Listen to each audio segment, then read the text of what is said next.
26 ऑगस्टला सर्वत्र गोकुळाष्टमी मोठ्या उत्साहात संपन्न होणार असून अनेक ठिकाणी दहीहंडी स्पर्धेचे सुद्धा आयोजन करण्यात येणार आहे। यात मनसे पक्षाच्या वतीने दरवर्षीप्रमाणे यावर्षी सुद्धा येत्या 28 ऑगस्टला गाडगेनगर परिसरातील गाडगेबाबा मंदिर समोरील जागेत भव्य दहीहंडी स्पर्धेचे आयोजन करण्यात आले आहे।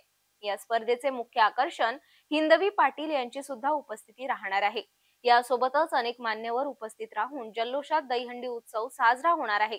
यावर आयोजित पत्रकार परिषदेत महाराष्ट्र नवनिर्माण सेनेच्या पदाधिकाऱ्यांनी माहिती स्पष्ट केली आहे। नमस्कार, मी धीरज तायडे, अमरावती शहराध्यक्ष। गेल्या 8 वर्षापासून आपण दहीहंडी साजरी करत असतो। गोकुळाष्टमी सणाचा, मराठी सणाचा मान सन्माननीय राजसाहेबांनी सांगितलेल्या मराठी सण हे खूप मोठ्या प्रमाणात साजरे झालेच पाहिजे। साहेबांच्या आदेशानुसार आपण गेल्या 8 वर्षापासून दहीहंडी करताय। हे येणारं आपलं 8वं वर्ष आहे। आपण संत गाडगेबाबा प्रांगण, गाडगेनगर, अमरावती येथे आपली भव्य विदर्भस्तरीय दहीहंडी राहते।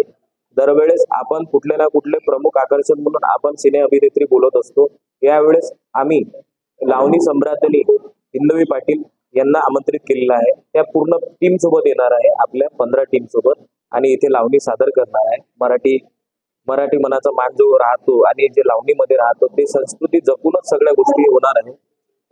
आणि आपण प्रमुख उपस्थिती म्हणून आमचे मार्गदर्शक पप्पू दादा पाटील, त्याच्यानंतर ॲडव्होकेट दादा प्रशांत देशपांडे साहेब, शिप्राताई मानकर आणि राजू दादा उंबरकर आणि विजय दादा राऊत असे आमचे प्रमुख उपस्थिती राहणार आहे। दरवर्षीप्रमाणे आमची दहीहंडी ही पहिली 1 लाखाच्या बक्षिसासाठी आपली दहीहंडी राहील 45 फुटावर, 50,000च्या बक्षिसासाठी आपली द्वितीय दहीहंडी राहील 35 फुटावर आणि 21,000च्या बक्षिसासाठी आपली दहीहंडी राहील 28 फुटावर।